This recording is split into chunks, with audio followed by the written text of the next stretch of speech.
Victime d'un empoisonnement au thallium, le leader de l'opposition camerounaise, Félix Moumié, a été transféré à l'hôpital. Oppositionsführer Félix Moumié. Félix Moumié est président du parti camerounais clandestin UPC.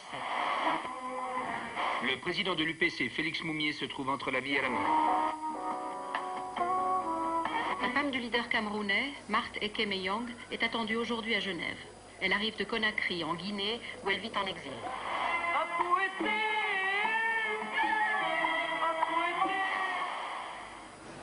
45 ans après les faits, Marthe Ekemeyong est de retour à Genève. Elle veut revoir la ville où son mari Félix Moumié a été assassiné.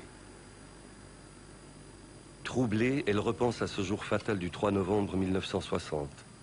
Elle s'attendait au pire en arrivant à l'hôpital cantonal.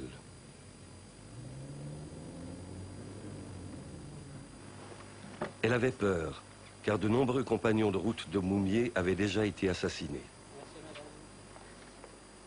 Hôpital cantonal de Genève. Rien n'est comme avant.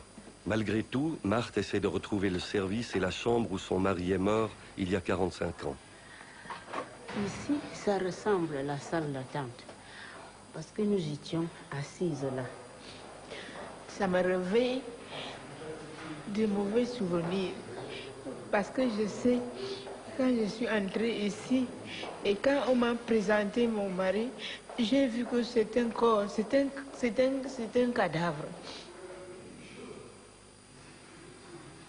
Marthe attend le docteur Daniel Pometta, l'un des 4 médecins qui avaient tenté de soigner Moumié en 1960. Vous avez téléphoné, je crois, 2 fois. Je me rappelle que, en raccrochant, je me suis dit, mais Madame Moumié a l'impression qu'on lui cache quelque chose. Quand je suis arrivée, il était là, couché, des yeux fermés, les bras croisés, tout. C'était un mort. Je ne pouvais pas l'appeler. Moumié, Moumié, Moumié. Je ne pouvais pas parce que j'ai vu qu'il est mort. Il ne vivait plus.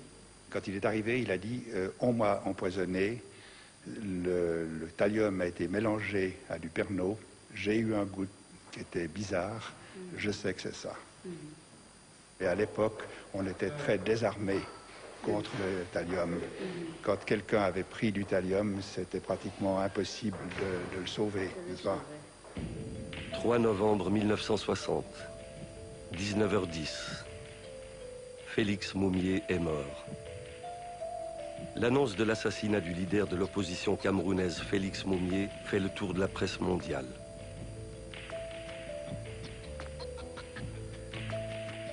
Ses plus proches collaborateurs, les vice-présidents Ernest Ouandié et Joseph Kingué, arrivent à Genève. On savait qu'un grand homme venait de disparaître et que c'était un coup dur, n'est-ce pas, pour la résistance camerounaise. Lui n'est intéressé que par le combat pour le pouvoir. Il n'accepte aucune élection. Nous nous rendons au sud du Cameroun.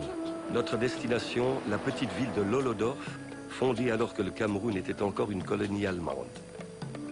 C'est ici, en 1947, que Marthe et Félix Moumié se sont rencontrés. Marthe avait 16 ans et suivait une formation d'aide infirmière. Félix Moumié avait 21 ans. Il était médecin et dirigeait l'hôpital de Lolodorf.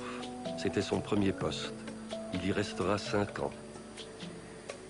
Moi, je ne m'attendais pas à me marier avec un docteur parce que j'aimais beaucoup la musique. Je me suis dit, je vais me marier d'un musicien. D'un musicien. Et ce n'était pas ça qui était prévu divinement. Alors qu'un médecin est arrivé, nous nous sommes mariés. Ce mariage était une entorse à la tradition. Et le père de Marthe y était opposé.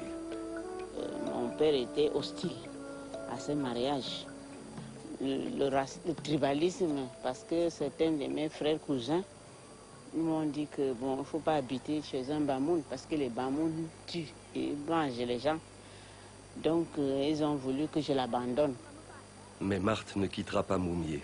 Elle devient sa compagne de lutte politique, car Moumié est un féroce anticolonialiste. Il revendique l'indépendance du Cameroun.